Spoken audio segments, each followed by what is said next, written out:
ವಿದ್ಯಾರ್ಥಿ ಮತ್ತು ವಿದ್ಯಾರ್ಥಿನಿಯರೇ. ಸೊ ಮುಖ್ಯವಾಗಿ ಇವತ್ತೊಂದಿನ ನನಗೆ ಸಂತೋಷದ ವಿಷಯ.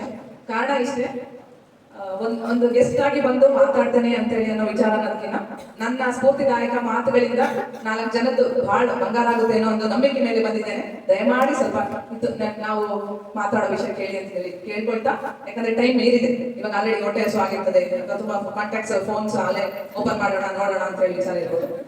ಸೊ ಎಲ್ಲರಿಗೂ ಮಹಿಳಾ ದಿನಾಚರಣೆ ಶುಭಾಶಯಗಳು. ಮತ್ತೊಮ್ಮೆ ಮುಖ್ಯವಾಗಿ ಈ ಮಹಿಳಾ ದಿನಾಚರಣೆ ಅಂತ ಹೇಳಿ ಅಂದ್ರೆ ವಿಶೇಷವಾಗಿ ಹಲವು ಮಹಿಳೆಯರು ಹೋರಾಟ ಮಾಡಿ ಇದೊಂದು ದಿನ ನಮಗೆ ಸುದೈವ ತಂದು ಕೊಟ್ಟಿದ್ದಾರೆ. ನಾವು ಆದಿಶಕ್ತಿ ಪರಾಶಕ್ತಿಗೆ ಇರುವಷ್ಟು ಶಕ್ತಿ ಹೊಂದಿರ್ತಕ್ಕಂಥ ಡೇ ಇವತ್ತು ಸೆಲೆಬ್ರೇಟ್ ಮಾಡುವಂತ ದಿನಗಳನ್ನ ನಮಗೆ ಕೊಟ್ಟಿದ್ದಾರೆ. ಸೊ ಇವತ್ತಿನ ದಿನ ನೀವೆಲ್ಲ ಏನ್ ಮಹಿಳೆಯರಿದ್ದೀರಾ, you are unique, you are special, ನಿಮಗೆ ತುಂಬಾ ಪವರ್ ಇದೆ, ಸ್ಟ್ರೆಂತ್ ಇದೆ. ಅದನ್ನ ನೆನಪಿಸೋಕೆ ಅಂತ ಹೇಳಿ ಒಂದು ದಿನ ಅಂತ ಆಚರಣೆ ಮಾಡ್ತಾರೆ. ಸೊ ಅದನ್ನ ನಾವು ಇವತ್ತಿನ ದಿನಕ್ಕೆ ಸೀಮಿತ ಆಗ್ತದೆ. ವಿಶೇಷವಾಗಿ ಕಾನೂನುಗಳು ಕಾಯ್ದೆಗಳು ಬರೋದಕ್ಕಿಂತ ಮುಂಚೆ ಅವರೆಲ್ಲ ಹೋರಾಟ ಮಾಡಿದ್ದಾರೆ. ಇವಾಗ ನಿಮ್ಗೆ ಅದ್ರದ್ದು ಫಲಿತಾಂಶ, ಅದು ಫಲ ಕೈಯಲ್ಲಿ ಸಿಕ್ಕಿದೆ. ಯಾಕಂದ್ರೆ ಸಮಾನ ವೇತನ ಕೊಡ್ತಾ ಇರ್ಲಿಲ್ಲ, ನಾವು ಕೂಡ ಮತದಾನ ಮಾಡೋಕೆ ಆಗ್ತಾ ಇರ್ಲಿಲ್ಲ. ಈಗ ಮತದಾನ ಮಾಡ್ಬೋದು, ಮತ್ತೆ ಸಮಾನ ವೇತನ ಪಡ್ಕೊಳ್ಳೋ ಅವಕಾಶ ಕೂಡ ಇದೆ. ಈಗ ನಾವ್ ಏನ್ ಮಾಡ್ಬೋದು ಅನ್ನೋ ತರ ವಿಚಾರ ಮಾಡ್ಬೇಕಾಗುತ್ತೆ. ಸೊ ಯಾರೊಬ್ರು ಪೊಲಿಟಿಕಲ್ ಸ್ಟೂಡೆಂಟ್ ಒಬ್ರು ಬಂದು ಒಂದು ವಿಚಾರ ಹೇಳಿದ್ರು, ಕಾರ್ಯಾಂಗ ಫಸ್ಟ್ ಕೆಲಸ ಮಾಡುತ್ತೆ, ಏನ್ ಬೇಕು ಒಂದು ಬಿಲ್ ಪಾಸ್ ಮಾಡೋಕೆ ಕಾರ್ಯಾಂಗ ಫಸ್ಟ್ ಕೆಲಸ ಮಾಡಿ ಡ್ರಾಫ್ಟ್ ಬಿಲ್ ಇರುತ್ತೆ. ಆ ಕಾರ್ಯಾಂಗಕ್ಕೆ ನೀವು ಏನಾದ್ರು ಬೇಡಿಕೆಗಳಿದ್ರೆ ಕೊಡ್ಬೋದು ಮಹಿಳೆಯರು. ಯಾಕಂದ್ರೆ ಯಾರೋ ಒಬ್ರು ಮಾಡಿ ಹೋರಾಟದ ಫಲ ನಾವು ತಗೊಂತಿದೀವಿ ಅಂತ ನಾವು ಮುಂದಿನ ಪೀಳಿಗೆಗೆ ಏನಾದ್ರು ಬಿಟ್ಟೋಗ್ಬೇಕಲ್ಲ. ಸೊ ಆ ಪಾಯಿಂಟ್ ಅಲ್ಲೂ ಕೂಡ ನಿಮಗೆ ಏನು ಬೇಕು, ಬೇಡಿಕೆಗಳು ಏನ್ ತೊಂದರೆ ಇದೆ ಅಂತ ಅದನ್ನ ಕಾರ್ಯಾಂಗಕ್ಕೆ ಕೊಟ್ಟರೆ ಅದು ಮುಂದೆ ಸಚಿವರು ಶಾಸಕಾಂಗದಿಂದ ಅದು ಅಂತಿಮ ರಾಷ್ಟ್ರಪತಿ ಅಂಕಿತ ಆದ್ರಿಂದ ಕಾಯ್ದೆಯಾಗೂ ಬರುತ್ತೆ. ಅದು ವಿಚಾರದಲ್ಲಿ ಕೂಡ ನಿಮ್ಗೆ ಆ ಶಕ್ತಿ ಇದೆ ಅಂತ ಹೇಳಿ ಕೂಡ ಹೇಳ್ತೇನೆ ಪೂರಕವಾಗಿ. ಸೊ ನನ್ನ ಒಂದು ವೈಯಕ್ತಿಕ ಜೀವನಕ್ಕೆ ಬಂದ್ರೆ, ನಾನು ಕೂಡ ಒಂದು ಸರ್ಕಾರಿ ಶಾಲೆಯಲ್ಲೇ ಕೂಡ ಓದಿದ್ದು, ಮುಂದುವರಿದು ಒಂದು ಜವಾಹರ್ ನವೋದಯ ವಿದ್ಯಾಲಯ ಅಂತ ಹೇಳಿ ಒಂದು ಶಾಲೆಯಲ್ಲಿ ಓದಿದಾಗ ನಮ್ಗೆ ಹೆಚ್ಚಿನ ದೊಡ್ಡ ದಪ್ಪ ಪುಸ್ತಕಗಳನ್ನ ಓದುವ ಶಕ್ತಿ ಬರುತ್ತೆ. ಸೊ ಮನೆಯಲ್ಲಿ ಸ್ವಲ್ಪ ಆರ್ಥಿಕ ಸ್ಥಿತಿ ಗಂಭೀರ ಇತ್ತು ಅಂತ ಹೇಳಿ BSc ನರ್ಸಿಂಗ್ ಮಾಡಿದಾಗೆ ಕೂಡ ನಮ್ಮ ಗೋಪಾಲ್ ಸರ್ ನಾಯಕ್ ಸರ್ ಹೇಳೋ ಪ್ರಕಾರ ನನಗೆ ತುಂಬಾ ನ್ಯೂಸ್ ಪೇಪರ್ ಓದೋದು, ಟಿವಿ ನ್ಯೂಸ್ ಕೇಳೋದು ತುಂಬಾ ಹ್ಯಾಬಿಟ್. ಆ ಹ್ಯಾಬಿಟ್ ಇರೋದ್ರಿಂದ ಜಾಬ್ ಮಾಡ್ಕೊಂಡೆ ಕೂಡ ನಾನು ಬರ್ತಿದ್ದ ಎಕ್ಸಾಮ್ಸ್ ಎಲ್ಲ ಪಾಸ್ ಆಗ್ತಾ ಇದ್ದೆ. ಸೊ ಅಪಾಯಿಂಟ್ಮೆಂಟ್ ಮಾಡೋ ಒಂದು 5 ಪೋಸ್ಟಿಂಗ್ ಬಂದಿದೆ, ಅದ್ರಲ್ಲಿ ರಿಪೋರ್ಟಿಂಗ್ ಆಗಿರೋದು ಬರೀ 2. ಪ್ಲೀಸ್ ನೀವು ಕೂಡ you should have a hobby of reading newspapers, listening to news. So ಆ ತರ ನೀವು ಅಪ್ಡೇಟ್ ಆಗಿಲ್ಲ ಅಂತಂದ್ರೆ ನಿಮ್ಗೆ ನಾಲೆಡ್ಜ್ ಬರಲ್ಲ, ನಾಲೆಡ್ಜ್ ಬರಲಿಲ್ಲ ಅಂದ್ರೆ ನಿಮಗೆ ಕಾನ್ಫಿಡೆನ್ಸ್ ಇರಲ್ಲ, ಕಾನ್ಫಿಡೆನ್ಸ್ ಇಲ್ಲ ಅಂದ್ರೆ ಬೋಲ್ಡ್ನೆಸ್ ಬರಲ್ಲ. ಇದು ಪೂರ್ವವಾಗಿ ಯಾಕೆ ಹೇಳ್ತೀನಿ ಅಂದ್ರೆ, ಇವಾಗ ಪೋಸ್ಟ್ ಆಕ್ಟ್ ಬಗ್ಗೆ ಸರ್ ಹೇಳಿದ್ರು, ಆ ಪೋಸ್ಟ್ ಆಕ್ಟ್ ಬಗ್ಗೆ ನೀವು ತಿಳ್ಕೊಂಡಾಗ ನಿಮಗೆ ನಾಲೆಡ್ಜ್ ಬರುತ್ತೆ. ನಾಲೆಡ್ಜ್ ಬಂದಾಗ ನೀವು ಕಂಪ್ಲೇಂಟ್ ಮಾಡಕ್ ಅಟ್ಲೀಸ್ಟ್ ಧೈರ್ಯ ಮಾಡ್ತೀರಾ, ಇಲ್ಲ ಅಂತಂದ್ರೆ ಹೆದರ್ಕೊಂಡೇ ಇರ್ಬೇಕಾಗುತ್ತೆ ಹಿಂದ್ಗಡೆ. ಸೊ ಶೋಷಣೆಗೆ ಒಳಪಟ್ಟೇ ಇರ್ಬೇಕಾಗುತ್ತೆ. ಇಂಟರ್ ರಿಲೇಟೆಡ್ ಇದೆ. ಸೊ ದಯಮಾಡಿ ಕೂಡ ನಿಮ್ಮನ್ನ ನೀವು ಅಪ್ಡೇಟ್ ಮಾಡ್ಕೊಂತಾ ಇರಿ ಅಂತ ಹೇಳಕ್ ಇಷ್ಟಪಡ್ತೇನೆ. ಸೊ ಇತ್ತೀಚಿನ ದಿನದಲ್ಲಿ ನಮ್ಮ ತಂದೆ ತಾಯಿಗಳಿಗೆ ನಮ್ಗೆ ತುಂಬಾ ಅಭಿಮಾನ, ಯಾಕಂದ್ರೆ ಅವರು ತುಂಬಾ ಸೋಷಿಯಲ್ ಸರ್ವಿಸ್ ಮೈಂಡೆಡ್ ಅವರು. ಸೊ ಇವಾಗ ಏನಾಗ್ತಾ ಇದೆ, ಜಾಸ್ತಿ ಟೈಮ್ ಸ್ಪೆಂಡ್ ಮಾಡ್ತಿರೋದು ನೀವು ನಿಮ್ಮ ಮೊಬೈಲ್ಗಳಲ್ಲೇ ಇರ್ತೀರಾ ಅಥವಾ ಟಿವಿಗಳಲ್ಲೇ, ಆಯ್ತಾ ಫಿಲ್ಮ್ಸ್ ಅಥವಾ ಸಾಂಗ್ಸ್ ಅನ್ಕೊಳ್ಳಿ. ಪ್ಲೀಸ್ ನಿಮ್ಮ ತಂದೆ ತಾಯಿಗಳ ಜೊತೆ ಟೈಮ್ ಸ್ಪೆಂಡ್ ಮಾಡಿ. ಬಿಕಾಸ್ ನೀವು ಕೂಡ ಒಂದು ಸರಿ ಪೋಷಕರಾಗ್ತೀರಾ ಕಮಿಂಗ್ ಡೇಸ್ ಅಲ್ಲಿ. ಅವಾಗ ಮತ್ತೆ ಅಟ್ಯಾಚ್ಮೆಂಟ್ ನೀವು ಕಲಿಲಿಲ್ಲ ಅಂದ್ರೆ ನೀವು ನಿಮ್ಮ ಮಕ್ಕಳ ಜೊತೆ ಅಟ್ಯಾಚ್ಮೆಂಟ್ ಬೆಳೆಸಕ್ಕಾಗಲ್ಲ. ಸೊ ಪ್ಲೀಸ್ ಅದೊಂದು ವಿಚಾರ, ನಾಲೆಡ್ಜ್ ಗೇನ್ ಮಾಡ್ಕೊಳ್ಳಿ ಅಂತ ಒಂದು ವಿಚಾರ ಆದ್ರೆ. Second point, please time spend ಮಾಡಿ ನಿಮ್ಮ ಫ್ಯಾಮಿಲಿ ಅವ್ರ ಜೊತೆ, ನಿಮ್ಮ ತಂದೆ ತಾಯಿ ಆಗ್ಬೋದು, ಅಕ್ಕ ತಂಗಿ ಆಗ್ಬೋದು. ಸೊ ಆ ಟೈಮ್ ಆ ಅಟ್ಯಾಚ್ಮೆಂಟ್ ಇಂದ ನಿಮ್ಗೆ ಪಾಸಿಟಿವ್ ಎನರ್ಜಿ ಬರುತ್ತೆ. ಪಾಸಿಟಿವ್ ಎನರ್ಜಿ ಬಂದಾಗ ಈ ಸಡನ್ ಡಿಸಿಷನ್ಸ್ ಅಥವಾ ಇಂಪಲ್ಸಿವ್ ಡಿಸಿಷನ್ಸ್ ಇರಲ್ಲ, ಯಾಕಂದ್ರೆ ಅದು ನಿಮಗೆ ಅಲರ್ಟ್ ಮಾಡಿಸುತ್ತೆ. ಯಾಕಂದ್ರೆ ಈ ಏಜ್ ಅಲ್ಲಿ ಕಾಲೇಜ್ ಇರೋದ್ರಿಂದ ನಾನು ಹೇಳ್ತಾ ಇರೋದು, ಲೈಕ್ ಯಾರಿಗೋ ತುಂಬಾ ಇಷ್ಟಪಡ್ತೇವೆ, ಆಮೇಲೆ ಅವ್ರು ಡ್ರಾಪ್ ಆಯ್ತು, ಸೂಸೈಡ್ ಹೋಗೋದು, ಅವೆಲ್ಲ ಇರಲ್ಲ. ಪಾಸಿಟಿವ್ ಎನರ್ಜಿ ಇದ್ರೆ ಪ್ಲೀಸ್ ನಾಲೆಡ್ಜ್ ಗೇನ್ ಮಾಡ್ಕೋಬೇಕು, ಹಾಗೆ ಪೇರೆಂಟ್ಸ್ ಜೊತೆ ಅಟ್ಯಾಚ್ಮೆಂಟ್ ಬೆಳೆಸ್ಕೊಳ್ಳಿ ಅಂತ ಹೇಳಿ ಕೂಡ ಹೇಳ್ತೀನಿ. ಸೊ ಈ ವೇದಿಕೆ ಮಹಿಳಾ ದಿನಾಚರಣೆ ವಿಚಾರವಾಗಿ ನನ್ನನ್ನ ಕರೆಸಿರ್ಬೋದು, ಆದಾಗ್ಯೂ ಕೂಡ ಒಂದು ವಿದ್ಯಾರ್ಥಿನಿಯರ ವಿಚಾರದಲ್ಲಿ ನಾನು ಏನೇನು ಕನ್ವೆ ಮಾಡ್ಬೇಕು ಅನ್ನೋ ವಿಚಾರ ಇಟ್ಕೊಂಡಿದ್ದೀನಿ. ಆ ಒಂದು ವಿಚಾರದಲ್ಲಿ ಹೆಚ್ಚಾಗಿ ನಾನು ಮಾತಾಡೋಕೆ ಇಷ್ಟಪಡ್ತಾ ಇದ್ದೀನಿ. ಮುಂದುವರೆದು ನಿಮ್ಗೆ ಒಳ್ಳೆ ಫ್ರೆಂಡ್ ಯಾರಿದ್ದಾರೆ ಅಂತ ಹೇಳಿ ಅಂದ್ರೆ, ಫಸ್ಟ್ ನಿಮ್ಮ ಸೆಲ್ಫ್, ನಿಮ್ಮ ಸ್ವಂತಕ್ಕೆ ಏನ್ ಸೆಲ್ಫ್ ಇರ್ತದಲ್ಲ, ಆ ಸೆಲ್ಫ್ ಅನ್ನ ಅರ್ಥ ಮಾಡ್ಕೊಳ್ಳೋಕೆ ನೀವು, ಅದೇ ನಿಮ್ಗೆ ಬೆಸ್ಟ್ ಫ್ರೆಂಡ್. ಆ ಸೆಲ್ಫ್ ಫ್ರೆಂಡ್ ನಿಮಗೆ ಪಾಸಿಟಿವ್ ಎನರ್ಜಿ ನೆಗೆಟಿವ್ ಎನರ್ಜಿ ಎರಡರಲ್ಲೂ ಡೈಲಮಾದಲ್ಲಿ ಸ್ಟ್ರೆಂತ್ ಕೊಡ್ತಾ ಇರುತ್ತೆ. ಸೊ ನೆಗೆಟಿವ್ ಎನರ್ಜಿನ ನೀವು ತುಳಿಬೇಕು, ಪಾಸಿಟಿವ್ ಎನರ್ಜಿಯಿಂದ ಪುಷಪ್ ಆಗಬೇಕು. ಅಪ್ರಿಸಿಯೇಷನ್ ಯಾವತ್ತೂ ಬೇರೆ ಯಾರಾದ್ರೂ ಮಾಡ್ಬೇಕು ಅಂತ ಕಾಯ್ಬಾರ್ದು. ಆಕ್ಚುಲಿ ನನ್ನ ಪರ್ಸನಲ್ ಲೈಫಲ್ಲಿ ನಾನು ಯಾವಾಗಲೂ ಒಬ್ರು ಟೀಚಿಂಗ್ ಕೋಚಿಂಗ್ ಅನ್ನೋದಕ್ಕಿಂತ ನನ್ನ ಗುರುಗಳು ನನ್ಗೆ ಹೆಂಗೆ ಬೇಸ್ಮೆಂಟ್ ಹಾಕಿದ್ದಾರೆ ನಮ್ಮ ಕಾಲೇಜ್ಗಳಲ್ಲಿ ಸ್ಕೂಲ್ ಡೇಸ್ ಅಲ್ಲಿ ಅಂತಂದ್ರೆ, ಸೊ ಇನ್ಸ್ಟೆಡ್ ಆಫ್ ಕೋಚಿಂಗ್ಸ್ ನಾನು ಸೆಲ್ಫ್ ಸ್ಟಡಿನೇ ಪ್ರಿಫರ್ ಮಾಡ್ತಿದ್ದೆ. ಬಿಕಾಸ್ ನಮಗೆ ಆ ಬೇಸ್ಮೆಂಟ್ ಕೊಡ್ತಾ ಇದ್ರು. ಪ್ಲೀಸ್ ನಿಮ್ಮ ಸೆಲ್ಫ್ ಮೇಲೆ ನೀವು ಕಾನ್ಫಿಡೆಂಟ್ ಆಗಿರ್ಬೇಕು ಅಂತ ಹೇಳಿದ್ರೆ ಮಾರ್ನಿಂಗ್ ಒಂದು ಅಟ್ಲೀಸ್ಟ್ 10 ಮಿನಿಟ್ಸ್ ನಿಮ್ಮ ಸೆಲ್ಫ್ ಫ್ರೆಂಡ್ ಜೊತೆ ನೀವು ಮಾತಾಡ್ಬೇಕು, ಅಟ್ಲೀಸ್ಟ್ 10 ಮಿನಿಟ್ಸ್.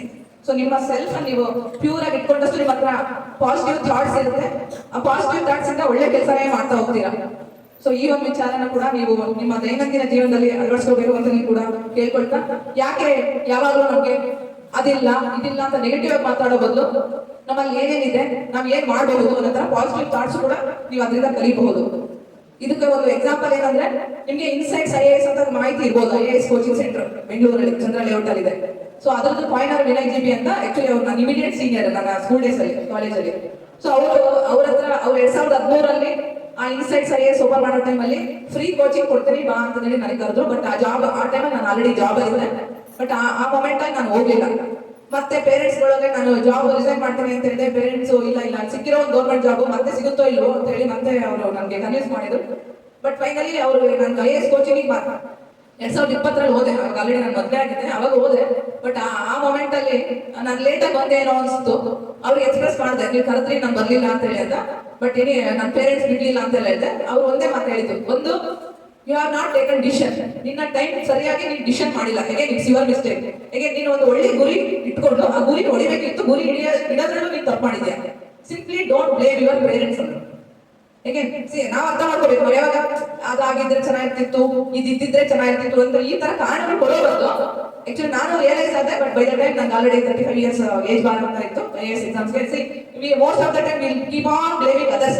ನನ್ನ ಪೇರೆಂಟ್ಸ್ ಡಿಸಿಷನ್ ಮಾಡಕ್ ನಾನು ಸಪೋರ್ಟ್ ಮಾಡ್ಬೇಕಿತ್ತು. No, you would have taken decision. Form decision ನೀನೇ ಕನ್ವಿನ್ಸ್ ಮಾಡ್ಬೋದಾಗಿತ್ತಲ್ಲ ನಿಮ್ಮ ಪೇರೆಂಟ್ಸ್ ನನ್ನ ಹತ್ರ ಒಂದು ವಿಚಾರ ಬಂತು.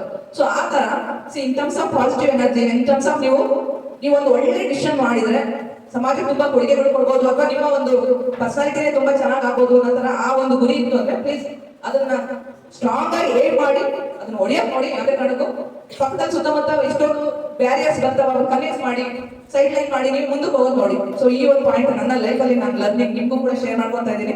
ಅದ್ರ ಮೇಲೆ ವರ್ಕ್ ಮಾಡಿ. ಪ್ಯಾರಲಲ್ ಆಗಿ ಸರ್ ಕೂಡ ಆಕ್ಟ್ ಬಗ್ಗೆ ಚೆನ್ನಾಗಿ ಹೇಳಿದ್ರು. ಇದು ನನ್ನ ಒಂದು ಲೈಫಲ್ಲೇ ಪಾಶ್ ಆಕ್ಟ್ ಬಗ್ಗೆ ಅನ್ಕೊಳ್ಳಿ. ಬಟ್ ಪ್ಯಾರಲಲ್ ನಿಮ್ಗೆ ರಿಟ್ಸ್ ಗೊತ್ತಿರ್ಬೋದಲ್ಲ, ಪೊಲಿಟಿಕಲ್ ಸೈನ್ಸ್ ಅಲ್ಲಿ ರಿಟ್ಸ್ ಇರುತ್ತೆ. ವಿ ಹ್ಯಾವ್ ರಿಟ್ಸ್ 32 ಸೆಕ್ಷನ್ ಮತ್ತೆ 226 ಹೈಕೋರ್ಟ್ ಸುಪ್ರೀಂ ಕೋರ್ಟ್ ಎರಡೇ ಕಡೆ ರಿಟ್ಸ್ ಮೂವ್ ಮಾಡ್ಬೋದು. ನನ್ನ OBC ನಾನ್ ಕ್ರಿಮಿ ಲೇಯರ್ ಅಲ್ಲಿ ನಂದೇ ಎಲಿಜಿಬಿಲಿಟಿ ಇದೆ. ಬಟ್ ಅಫಿಷಿಯಲ್ಸ್ ಅವರು ma'am you are earning, you are ನಿಮ್ದು ತಂದೆಯವ್ರದ್ದು ನಿಮ್ದು ಸ್ಯಾಲರಿ ಎಲ್ಲ ಲಿಮಿಟ್ ಕ್ರಾಸ್ ಮಾಡುತ್ತೆ, ನಿಮ್ಗೆ ಕ್ರಿಮಿ ಲೇಯರ್ ಅಲ್ಲೇ ಕೊಡ್ತೀವಿ, ನಾನ್ ಕ್ರಿಮಿ ಲೇಯರ್ ಕೊಡಲ್ಲ ಅಂತ.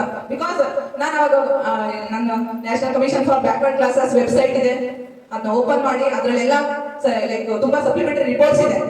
ಅದ್ರ ಪ್ರಕಾರ ಐ ಆಮ್ ಎಲಿಜಿಬಲ್. ನಾನು ಕೇಸ್ ವರ್ಕರ್ಸ್ಗೆ ಹೋಗ್ಬಿಟ್ಟು ಅಲ್ಲೆಲ್ಲ ಹೇಳಿದೆ, ನೋಡಿ ಐದರ್ ನೀವು ನಿಮ್ಗೆ ಅಪ್ಡೇಟ್ ಆಗಿಲ್ಲ ಅಂತ ಹೇಳಿದ್ರೆ ಹೈಯರ್ ಆಫೀಸರ್ಸ್ಗೆ ನನ್ನ ಫೈಲ್ ಪುಟ್ ಅಪ್ ಮಾಡಿ. ಇದೆಲ್ಲ ನಾನು ಆಕ್ಚುಲಿ ಐ ವಾಸ್ 23 years ಹೆಂಗ್ ನಾನು ಅವಾಗ 22 ನಾನು ನಡೆದಿದ್ದ ಘಟನೆಗಳು ನಿಮ್ಮ ಒಟ್ಟಿಗೆ ನಾನು ಹೇಳ್ಕೊತಾ ಇರೋದು. ಸೊ DC ಸರ್ ಆಫೀಸ್ಗೆ ಆದ್ರೆ ಫೈಲ್ ಕಳಿಸಿ, ಕ್ಲಾರಿಟಿ ತಗೊಳ್ಳಿ. ಇಲ್ಲಾಂದ್ರೆ ಇಂಗ್ಲಿಷ್ ಅಲ್ಲಿ ಕೊಟ್ಟರು ನಾನು ರಿಪೋರ್ಟ್ ಟ್ರಾನ್ಸ್ಲೇಟರ್ ಹತ್ರ ಟ್ರಾನ್ಸ್ಲೇಟ್ ಮಾಡ್ಕೊಂಡು ಕನ್ನಡ ಅರ್ಥನಾದ್ರೂ ಮಾಡ್ಕೊಡಿ. But as per my knowledge I am eligible. ನೀವು ಇಮಿಡಿಯೇಟ್ ಆಗಿ ಮಾಡ್ಲಿಲ್ಲ ಅಂದ್ರೆ definitely I move mandamus writ ಅಂತ ಹೇಳಿ. ಗೊತ್ತಲ್ವಾ ಮ್ಯಾಂಡಮಸ್ ಅಂದ್ರೆ ಏನಂತಂದ್ರೆ, ಯಾವ ಒಂದು ಸಂಸ್ಥೆ ಯಾವ ಕೆಲಸ ಮಾಡ್ಬೇಕು ಅದನ್ನ ಮಾಡದಲ್ಲೇ ಸುಮ್ಮನೆ ಕೂತ್ಕೊಂಡ್ರೆ ಅವಾಗ ನಾವು ಮ್ಯಾಂಡಮಸ್ ರಿಟ್ ಯೂಸ್ ಮಾಡ್ಬೋದು. ಸಮ್ಟೈಮ್ಸ್ ಉದಾಹರಣೆ SC ST ಕೆಟಗರಿಗೆ ಕಮಿಂಗ್ ನಾವೇ ಅನ್ಕೊಳ್ಳಿ, ನಾನು SC ST ಯಾವುದೋ ಕಮ್ಯುನಿಟಿ ಇದ್ದೀನಿ ಅಂತ ಹೇಳಿದ್ರೆ ನನ್ನ ಪೋಸ್ಟ್ ಬೇರೆ ಯಾರೋ ಫಿಲ್ ಮಾಡ್ಕೊಂಡಿದ್ದಾರೆ ಅಂದ್ರೆ that time we can use ಕೋವಾರೆಂಟ್. So on what basis ಆ ಪೋಸ್ಟ್ ಅಲ್ಲಿ ಕೂತಿದ್ದೀರಾ, ರಿಸರ್ವೇಶನ್ ಇಲ್ಲ ಬಟ್ ರಿಸರ್ವೇಶನ್ ಕ್ಲೈಮ್ ಮಾಡಿದ್ದೀರಾ. ಸೊ ಇದೆಲ್ಲ ಯಾಕೆ ಬೇಕು ಅಂದ್ರೆ ನಿಮ್ಮ ಒಂದು ಎಜುಕೇಶನ್ ನಿಮ್ಮ ಜೀವನಕ್ಕೆ ಅಳವಡಿಸ್ಕೊಳ್ಳೋ ರೀತಿಯಲ್ಲಿ ನೀವು ಅದನ್ನ ಬಳಸ್ಕೋಬೇಕು. ಅದರ್ವೈಸ್ ಎಜುಕೇಶನ್ ಒಂದ್ ಸೈಡ್ ನಾವು ಜೀವಿಸ್ತಾರ ರೀತಿ ಒಂದ್ ಸೈಡ್ ಅಂದ್ರೆ ಮತ್ತೆ ನಮಗೆ ಲಾಸ್ ಆಗುತ್ತಷ್ಟೇ. ಸೊ ಈ ವಿಚಾರದಲ್ಲಿ ದಯಮಾಡಿ ಎಜುಕೇಶನ್ ಅದು ಒಂದು ಊಟ ಮಾಡೋ ಮುಂಚೆ ಕೈ ತೊಳೆಯೋದು ಅಂತಾನೆ ಆಗ್ಬೋದು, ಅಥವಾ ತರಕಾರಿಗಳನ್ನ ಹಣ್ಣುಗಳನ್ನ ತೊಳ್ಕೊಂಡು ತಿನ್ನಿ ಅನ್ನೋದೇ ಆಗ್ಬೋದು. ಆ ನಿಟ್ಟಿನಲ್ಲೂ ಕೂಡ ನೀವು ಅಪ್ಡೇಟ್ ಮಾಡ್ಕೋಬೇಕಾಗುತ್ತೆ. ಇನ್ನೊಂದು ಸೈನ್ಸ್ ಡೇ ಸೆಲೆಬ್ರೇಟ್ ಮಾಡಿದ್ವಿ. ಆ ನಿಟ್ಟಿನಲ್ಲಿ ಅಲ್ಲಿ ಏನೇ ಇರುತ್ತೆ, ಕರೋಷನ್ ಆಗುತ್ತೆ, ಮಳೆಯಲ್ಲಿ ಕಬ್ಬನ ಬಿದ್ದರೆ ತುಕ್ಕು ಹಿಡಿಯುತ್ತೆ, ಅದು ಬೇಕ್ ಮಾಡ್ಬೇಕು. ಇಮಿಡಿಯೇಟ್ ಆಗಿ ಇಂಪ್ಲಿಮೆಂಟೇಷನ್ ಕಲ್ತಿದ್ರೆ ಇಂಪ್ಲಿಮೆಂಟ್ ಮಾಡ್ಬೇಕು, ಇಲ್ಲಾಂದ್ರೆ ಅಲ್ಲೂ ಕೂಡ ಲಾಸ್ ಆಗುತ್ತೆ.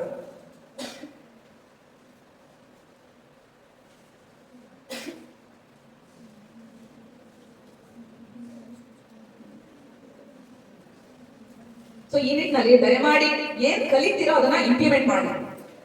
ಜೊತೆಗೆ ಇನ್ನೊಂದು ಇಲ್ಲಿ ಜೇಮ್ಸ್ ಕ್ಲಿಯರ್ ಅಂತ ಹೇಳಿ ಒಂದು ಆಟೋಮಿಕ್ ಹ್ಯಾಬಿಟ್ಸ್ ಅಂತ ಒಳ್ಳೆ ಬುಕ್ ಇದೆ. ಆ ಬುಕ್ ಅಲ್ಲಿ ಏನ್ ಹೇಳ್ತಾರೆ ಅವರು, ಚಿಕ್ಕ ಚಿಕ್ಕ ಹ್ಯಾಬಿಟ್ಸ್ ಲೈಕ್ ಮಾರ್ನಿಂಗ್ ಬೇಗ ಎದ್ದೋಳೋದು ಅಂತ ಒಂದು ಹ್ಯಾಬಿಟ್ ಇಟ್ಕೊಳ್ಳಿ, ಅದು ಪ್ರಾಕ್ಟೀಸ್ ಮಾಡ್ತಾ ಹೋಗಿ. ಆಮೇಲೆ ನಾನು ಡಿಸಿಪ್ಲೈನ್ ಆಗಿ ಆಫೀಸ್ ಸ್ಕೂಲಿಗೆ ಬರ್ತೀನಿ, ಕಾಲೇಜಿಗೆ ಬರ್ತೀನಿ ಅಂತ ಏನಾದ್ರು ಹಾಬಿ ಇಟ್ಕೊಳ್ಳಿ, ಪ್ರಾಕ್ಟೀಸ್ ಮಾಡ್ತಾ ಹೋಗಿ. ಆ ತರ ಸ್ಮಾಲ್ ಹ್ಯಾಬಿಟ್ಸ್ ನ ನೀವು ಪ್ರಾಕ್ಟೀಸ್ ಮಾಡ್ತಾ finally it will come in to ಒಂದು ಪರ್ಸನಾಲಿಟಿ. ಲೈಕ್ ನಿಮ್ಮ ಒಂದು ಉದಾಹರಣೆಗೆ ಹೇಳ್ಬೇಕಂದ್ರೆ ನೀವು ತುಂಬಾ ನೀಟಾಗಿ ಬರ್ತಾರೆ. This person is very particular about his dressing sense. ಆ ತರನಾದ್ರೂ ಗುರುತಿಸ್ಕೊಳ್ಳೋಕೆ ಹೆಲ್ಪ್ ಆಗುತ್ತೆ. ಅಥವಾ ಈ ಸಬ್ಜೆಕ್ಟ್ ನೀವು ಒಂದು ಪರ್ಟಿಕ್ಯುಲರ್ ಸಬ್ಜೆಕ್ಟ್ ಅಲ್ಲಿ ಎಕ್ಸ್ಪರ್ಟ್ ಅಂತ ಗುರುತಿಸ್ಕೊಂತೀರಾ. ಸೊ ಈ ತರ ಸಣ್ಣ ಸಣ್ಣ ಹ್ಯಾಬಿಟ್ಸ್, ಅವೇನು ದೊಡ್ಡ ಹ್ಯಾಬಿಟ್ಸ್ ಇರಲ್ಲ. ಆ ಪಾಯಿಂಟ್ ಅಲ್ಲಾದ್ರೂ ನೀವು ಕಲ್ಕೋಬೋದಾಗುತ್ತೆ. ನಾನು ಹೇಳೋ ಉದ್ದೇಶ ರೀಡಿಂಗ್ ಹ್ಯಾಬಿಟ್ಸ್ ಇಟ್ಕೊಳ್ಳಿ. ಬಿಕಾಸ್ ಸಹಜವಾಗಿ ನಾವು ಸೆಲ್ಫ್ ಒಂದು ಫ್ರೆಂಡ್ ಆದ್ರೆ ಬುಕ್ಸ್ ಕೂಡ ಇನ್ನೊಂದು ಫ್ರೆಂಡ್. ಸೊ ರೀಡಿಂಗ್ ಹ್ಯಾಬಿಟ್ಸ್ ಇಟ್ಕೋಬೇಕು ಅಂತ ಹೇಳಿ ಹೇಳ್ತಾ, ನಿಮ್ಮ ಸಬ್ ಕಾನ್ಶಿಯಸ್ ಪವರ್ ವಿಚಾರವಾಗಿ ಕೂಡ ಜೋಸೆಫ್ ಮರ್ಫಿ ಅಂತ ಹೇಳಿ ಒಂದು ಒಳ್ಳೆ ಬುಕ್ ಬರ್ತಿದ್ದಾರೆ. ಲೈಕ್ ನೀವ್ ಏನೇನು ಅನ್ಕೊಂತಾ ಇರ್ತೀರೋ ಅದು ಆಗ್ತಾ ಹೋಗುತ್ತೆ. ದಯಮಾಡಿ ಪಾಸಿಟಿವ್ ಆಗಿ ಲೈಕ್ ಐ ಬಿಕಮ್ ಸೈಂಟಿಸ್ಟ್ ಅಂತ ಅನ್ಕೊಂತ ಇದ್ರೆ ಆಗುತ್ತೆ. ಅದು ಆಟೋಮೆಟಿಕ್ ಆಗಿ ನಿಮ್ಮನ್ನ ಎನರ್ಜೈಸ್ ಮಾಡುತ್ತೆ ಆ ಚಾನಲ್ ಅಲ್ಲೇ. ಆ ಪಾಯಿಂಟ್ ಅಲ್ಲೇ ಕೂಡ ನೀವು ಥಾಟ್ಗಳು ಇಟ್ಕೊಂತ ಹೋಗ್ಬೇಕು. ಅದರ್ವೈಸ್ ನೀವು ಉದಾಹರಣೆ ಒಂದು ಫ್ಯಾಷನ್ ಡಿಸೈನರ್ ಆಗ್ತೀನಿ ಅಂತ ನಿಮಗೆ ಇಂಟ್ರೆಸ್ಟ್ ಇದ್ರೆ ಅದನ್ನೇ ರಿಪೀಟ್ ಮಾಡ್ತಾ ಆಟೋಮೆಟಿಕ್ ಆಗಿ ನೀವು ಅದ್ರಲ್ಲಿ ಇಂಟ್ರೆಸ್ಟ್ ಬರ್ಸ್ಕೊತೀರಾ. ಅದನ್ನ ಗೂಗಲ್ ಮಾಡ್ತೀರಾ, ಅದ್ರಲ್ಲಿ ಯಾರು ಎಕ್ಸ್ಪರ್ಟ್ ಇದ್ದಾರೆ ಅಂತ ಭೇಟಿ ಮಾಡ್ತೀರಾ. That will take to you into the exact point destiny ತಗೊಂಡೋಗುತ್ತೆ. ಸೊ ಈ ನಿಟ್ಟಿನಲ್ಲಿ ದಯಮಾಡಿ ಈ ಭಾನು ಮಸ್ತಾಕ್ ಸರ್ ಮೇಡಮ್ ಕೂಡ ಬುಕ್ ಬಗ್ಗೆ ಸರ್ ಹೇಳಿದ್ರು. ಅದ್ರಲ್ಲಿ ಒಂದು 2 ಇಂಪಾರ್ಟೆಂಟ್ ಸಬ್ ಸ್ಟೋರೀಸ್ ಇದೆ. ಹಾರ್ಟ್ ಲ್ಯಾಂಪ್ ಅಂತ, ಎದೆಯ ಹಣತೆ ಅಂತ. ಒಬ್ರು ತಾಯಿ, ಅವರು ಮುಸ್ಲಿಂ ಕಮ್ಯುನಿಟಿ ರಿಲೇಟೆಡ್ ಇದೆ ಮೇಡಮ್ ಬರ್ದಿರೋ ಬುಕ್ ಅಲ್ಲಿ ಸ್ಟೋರಿ. ಮತ್ತೆ ಲೈಕ್ ಇನ್ನೊಂದು ಮದುವೆ ಆಗಕ್ಕೆ ಹೋಗ್ತಾನೆ ಅಂತೆಲ್ಲ ಇದೆ ಅದು. ಆಗ ಕೊನೆಗೆ ಆ ಮಕ್ಕಳು ಒಂದು 5-6 ಜನ ಮಕ್ಳು ಇರ್ತಾರೆ. ಅವರು ಸುತ್ಕೊಳ್ಳೋಕೆ ಅಂತ ಹೋಗ್ತಾರೆ. ಆ ಟೈಮಲ್ಲಿ ಆ ಮಗು, ಅಮ್ಮ ಅಪ್ಪಾಜಿ ಬೇರೆಯವ್ರ ಹತ್ರ ಹೋಗ್ತಾರೆ, ಮದುವೆ ಆಗ್ತಾರೆ ಅಂತ ಹೇಳಿದ್ರೆ ಅಟ್ಲೀಸ್ಟ್ ನಮಗೋಸ್ಕರ ಬದುಕು ಅಂತ ಹೇಳಿ ಆ ಮಗು ಕೇಳ್ಕೊಳ್ತಾರೆ. 10th ಸ್ಟ್ಯಾಂಡರ್ಡ್ SSLC ಎಕ್ಸಾಮ್ ಬರೆಯೋ ಟೈಮಲ್ಲಿ ಆ ಥರ ಎಲ್ಲ ಇನ್ಸಿಡೆಂಟ್ ಅಂತ ಏನೋ ಕೊಟ್ಟಿದ್ದಾರೆ. ಸೊ ಆ ಮಗು ಕೇಳ್ಕೊಂಡಾಗ ಆ ತಾಯಿ, ಅಲ್ವಾ ಹೌದಲ್ವಾ, ನಾನು ಯಾಕೆ ಯಾವುದೋ ಒಂದೇ ಒಂದು ವಿಚಾರ ಇಟ್ಕೊಂಡು ಸೂಸೈಡ್ ಮಾಡ್ಕೊಳ್ಳೋವರೆಗೂ ಹೋದೆ ಅಂತ ಹೇಳಿ ಒಂದು ಸ್ಟೋರಿ. ಅದೇ ಮೇನ್ ಹಾರ್ಟ್ ಲ್ಯಾಂಪ್ ಇರೋದೇ ಅದೇ ಹೆಸರಲ್ಲಿ. ಅದು ಒಂದು ಡೀಟೇಲ್ ಆಗಿ ಒಂದು 13-15 ಪೇಜಸ್ ಇದೆ. ಚೆನ್ನಾಗಿದೆ, ನರೇಶನ್ ಚೆನ್ನಾಗಿ ಬಂದಿದೆ ನೋಡಿ. ಒಬ್ರು ಲೇಡಿ ಅವರು ಬೂಕರ್ ಅವಾರ್ಡ್ ರಫ್ಲಿ ಅಪ್ ಟು 1 crore ಪ್ರೈಸ್ ಇರುತ್ತೆ. ಅಮೌಂಟ್ಸ್ ಅಂತರಕ್ಕಿಂತ ನಮ್ಗೆ ಎಷ್ಟು ಇನ್ಸ್ಪೈರ್ ಆಗೋದು, ನಾವು ಮನೇಲೆ ಕೂತು ಬರ್ತಿರೋ ಒಂದು ನಾವೆಲ್ ಅದು. ಸೊ ನಾವು ಕೂಡ ಮೇ ಬಿ ನಿಮ್ಗೆ ಯಾರಾದ್ರೂ ನಾವೆಲ್ ಇಷ್ಟ ಆಗ್ಬೋದು ಅಂತ ಹೇಳಿ ಥಾಟ್ ಮಾಡ್ಕೊಳ್ತಾ ಹೋದ್ರೆ, ಪ್ರಾಕ್ಟೀಸ್ ಮಾಡ್ತಾ ನಿಮ್ಗೂ ಕೂಡ ಒಂದು ಹಾಬಿ ಬರುತ್ತೆ. ಅದೇ ರೀತಿ ಅವ್ರು ಇನ್ನೊಂದು ಸ್ಟೋರಿ ಹೇಳ್ತಾರೆ. ಒಂದು ಅತ್ತೆ ಮತ್ತೆ ಸೊಸೆ ಮಧ್ಯೆ ಕ್ಲಾಶಸ್ ಆಗ್ತಾ ಕೊನೆಗೆ ಮಗ ಏನ್ ಮಾಡ್ತಾನೆ, ಬೇರೆಯವ್ರು ಹೇಳ್ತಾರೆ ಇವಳು ಬಿಟ್ಟು ಇನ್ನೊಬ್ಳು ಮದುವೆ ಆಗೋ ಅಂತ. ಆದ್ರೆ ಅವ್ನ ಕೊನೆಗೆ ಅಮ್ಮಂಗೆ ಕೂಡ ಒಬ್ಬ ಆ ಏಜ್ ಅಲ್ಲಿ ಇನ್ನೊಂದು ಮದುವೆ ಮಾಡಿಸ್ತಾರೆ. ಅದು ಒಂದು ಸ್ಟೋರಿ ಇದೆ. ಭಾನು ಮಸ್ತಾಕ್ ಅವ್ರ ಹಾರ್ಟ್ ಲೈಫ್ ಸ್ಟೋರಿ ಇದೆ. ಪ್ಲೀಸ್ ರೀಡ್ ಬುಕ್ಸ್ ಅಂತ ಹೇಳಿ ಕೇಳ್ಕೊಳ್ತಾ, ದಯಮಾಡಿ ನೀವು ಎಲ್ಲರೂ ಕೂಡ ನಿಮ್ಮ ದೈವಾಂಶವನ್ನ ಪಡೆದುಕೊಂಡು ಯೂನಿಕ್ ಆಗಿ ನಿಮ್ಮ ನೇಚರ್ ಇಟ್ಕೊಂಡು ಹುಟ್ಟಿರ್ತೀರಾ. ಅದರಲ್ಲಿ ಈ ಮಹಾದರ್ಶನ ಅಂತ ಹೇಳಿ ಅಂತ ಕೂಡ ಒಂದು ದೇವಡು ನರಸಿಂಹಶಾಸ್ತ್ರಿ ಅವ್ರದ್ದು ಕೂಡ ತುಂಬಾ ಚೆನ್ನಾಗಿರೋ ಬುಕ್ ಇದೆ. ಇವು ಹೋಳಿಗೆ ಹೂರ್ಣ ನೋಡಿದಿರಲ್ಲ, ಯುಗಾದಿನ ಆ ಹೋಳಿಗೆ ಹೂರ್ಣ ನೀವ್ ಎಷ್ಟು ತೆಗೆದ್ರು, ಇಷ್ಟು ತಿಂದ್ರು ಹೂರ್ಣನೆ, ಇಷ್ಟು ತಗೊಂಡ್ರು ಹೂರ್ಣನೆ. ಅದೇ ತರ ದೇವರನ್ನ ಒಂದು ಅಂಶ, ಒಂದ್ ಸ್ವಲ್ಪ ಹೂರ್ಣದ ಭಾಗ ನಮಗ್ ಬಂದಿದೆ ಅಂತ ನಿಮಗಿದೆ ಎಲ್ಲರ ಮನಸ್ಸಲ್ಲೂ ಕೂಡ ದೇವರಿದ್ದಾನೆ. ಆ ಅಂಶ ಸಂಪೂರ್ಣವಾಗಿ ದೈವತ್ವ ಗುಣಗಳೊಂದಿಗೆನೆ ಹುಟ್ಲಿ ಮಗು ಅಂತ ಒಂದು ತಾಯಿ ಬಯಸ್ತಾಳೆ ಪ್ರೆಗ್ನೆಂಟ್ ಇದ್ದಾಗ. ದೈವ ಅಂಶದ ಮಗು ನನ್ಗೆ ಹುಟ್ಲಿ, ದೈವ ಆತರ ಅನ್ಕೊಂತ ಇದ್ರೆ ಆ ಮಗುಗೂ ದೈವಾಂಶನೂ ಬರುತ್ತೆ. ಸೊ ಈ ಮೆಸೇಜ್ ದಯಮಾಡಿ ನಿಮ್ಮ ಸಮುದಾಯದಲ್ಲಿ ಯಾರಾದ್ರೂ ಮನೆಗಳಲ್ಲಿ ಪ್ರೆಗ್ನೆಂಟ್ ಇದ್ರೆ ಹೇಳ್ಕೊಳ್ಳಿ. ಸೊ ಈ ನಿಟ್ಟಿನಲ್ಲಿ ಎಲ್ಲರೂ ಕೂಡ ಬುಕ್ಸ್ ಓದೋ ಹ್ಯಾಬಿಟ್ ಅಥವಾ ನಾಲೆಡ್ಜ್ ಅಪ್ಡೇಟ್ ಮಾಡ್ಕೊಳ್ಳೋದು, ಜೊತೆಗೆ ನೆಗೆಟಿವ್ ಇರೋ ಬದಲು ಅಪರ್ಚುನಿಟೀಸ್ ಏನಿದೆ ಅಂತ ಐಡೆಂಟಿಫೈ ಮಾಡ್ಕೊಂಡು ಅದರಿಂದ ನಾವೇನ್ ಮಾಡ್ಬೋದು ಅಂತ ಹೇಳಿ ಅಂತೆಲ್ಲ ಥಾಟ್ ಮಾಡ್ಕೋಬೇಕಾಗುತ್ತೆ ಅಂತ ಕೇಳ್ಕೊಳ್ತಾ ಮುಂದುವರೆದು, ಇದೇ ಬೆಂಗಳೂರು ಗ್ರಾಮಾಂತರದಲ್ಲಿ ಕೂಡ ತುಂಬಾ ಜನ ಮಹಿಳೆಯರು, ನಾನು ಸುನೀತಾ ವಿಲಿಯಮ್ಸ್ ಅಥವಾ Kalpana Chawla, madam Mary Curie ಅವ್ರ ಬಗ್ಗೆ ಮಾತಾಡ್ತಾ ಇಲ್ಲ. ಬೆಂಗಳೂರು ಗ್ರಾಮಾಂತರ ಜಿಲ್ಲೆಯಲ್ಲೇ ನಾನಾ like solid waste management drivers ಆಗಿರ್ತಿದ್ರು. ಅಂದ್ರೆ ಈ ಕಸದ ಗಾಡಿಗಳು ಬರ್ತಾವಲ್ಲ, ಅದು ಡ್ರೈವರ್ಸ್ ಅವರೆಲ್ಲ ಲೇಡೀಸ್ ಇಂಟರ್ನ್ಯಾಷನಲ್ ಏರ್ಪೋರ್ಟ್ ಅಲ್ಲಿ ಕ್ಯಾಬ್ ಡ್ರೈವರ್ಸ್ ಆಗಿ ನಮ್ಮ ಒಂದು ಜಿಲ್ಲೆಯಿಂದಾನೇ ಅಲ್ಲಿ ಒಂದು 12 ಜನ ಟ್ರೂಪ್ ವರ್ಕ್ ಮಾಡ್ತಾ ಇದೆ. ಸೊ ಅವರು ಲೈಕ್ ಇವಾಗ ಅವ್ರು ಒಂಥರ ಇಂಟರ್ನ್ಯಾಷನಲ್ ರೆಕಗ್ನಿಷನ್ ಅಂತ ಅನ್ಕೋಬಹುದು. ಯಾಕಂದ್ರೆ ಬೇರೆ ಎಲ್ಲ ಈ ಕಡೆಯಿಂದ ಪ್ರಿಯಾರಿಟಿಲಿ ಲೇಡಿ ಕ್ಯಾಬ್ ಡ್ರೈವರ್ಸ್ ಇಟ್ಕೊಂಡಿದ್ದಾರೆ ಇಲ್ಲಿ ಏರ್ಪೋರ್ಟ್ ಅಲ್ಲಿ. ಸೊ ಅಷ್ಟು ಆ ಒಂದು ಸ್ಫೂರ್ತಿ ಆಗ್ಬೋದು. ಅಥವಾ ಪಿಕಲ್ಸ್ ಮಾಡ್ಕೊಂಡು ಅನ್ಎಜುಕೇಟೆಡ್ ಇದ್ದಾರೆ ಅಂದ್ರೂ ಕೂಡ ಪಿಕಲ್ಸ್ ಮಾಡ್ಕೊಂಡು ತುಂಬಾ ದೊಡ್ಡ ಎಂಟರ್ಪ್ರೈಸ್ ಮಾಡಿದ್ದಾರೆ ಲೇಡಿ ಒಬ್ರು ಅಮ್ಮ ಇಲ್ಲೇ ಅವ್ರೆ. ಅವರು ಕೂಡ ನಮ್ಗೆಲ್ಲ ಸ್ಫೂರ್ತಿ ತುಂಬಾ ಒಂದು ವ್ಯಕ್ತಿ. ಸೊ ಮತ್ತೆ ಇನ್ನೊಬ್ರು ಮಿಲ್ಲೆಟ್ಸ್ ಪೌಡರ್ ಮಾಡ್ತಾ ಹೋಗ್ತಾರೆ. ಅವರು ಮನೆಯಲ್ಲೇ ಏನ್ ಸುಮ್ಮನೆ ಖಾಲಿ ಇರೋದು ಅಂತ ಹೇಳಿ ಮಿಲ್ಲೆಟ್ಸ್ ಅವೆಲ್ಲ ಪೌಡರ್ ಮಾಡಿ ನ್ಯೂಟ್ರಿಷನ್ ಪೌಡರ್ ಎಲ್ಲ ಸೇಲ್ ಮಾಡ್ತಾರೆ. ಸೊ ಈ ನಿಟ್ಟಿನಲ್ಲಿ ದಯಮಾಡಿ ಎಲ್ಲರೂ ಕೂಡ ನಿಮ್ಮ ಯೂನಿಕ್ ಎನರ್ಜಿನ ಉಪಯೋಗಿಸಿಕೊಂಡು ಒಂದು ಗ್ಲೋಬಲ್ ಎಕಾನಮಿ ಅಥವಾ ಇಂಡಿಯನ್ ಎಕಾನಮಿ ಅಥವಾ ನಮ್ಮ ಒಂದು ಗ್ರಾಮದ ಮಟ್ಟದಲ್ಲಿ ಆದ್ರೂ ಆರ್ಥಿಕತೆಗೆ ನಾವು ಕೈ ಜೋಡಿಸೋಣ ಅನ್ನೋ ಲೆಕ್ಕದಲ್ಲಿ ನೀವು ಬೆಳಿಬೇಕು ಅಂತ ಹೇಳಿ ಕೇಳ್ಕೊಳ್ತಾ, ಈ ಒಂದು ಕಾರ್ಯಕ್ರಮದಲ್ಲಿ ನನಗೆ ಮಾತಾಡೋಕ್ಕೆ ಅವಕಾಶ ಮಾಡಿಕೊಟ್ಟ ಎಲ್ಲರಿಗೂ ಕೂಡ ಮತ್ತೊಮ್ಮೆ ವಂದಿಸ್ತೇನೆ. Thank you so much.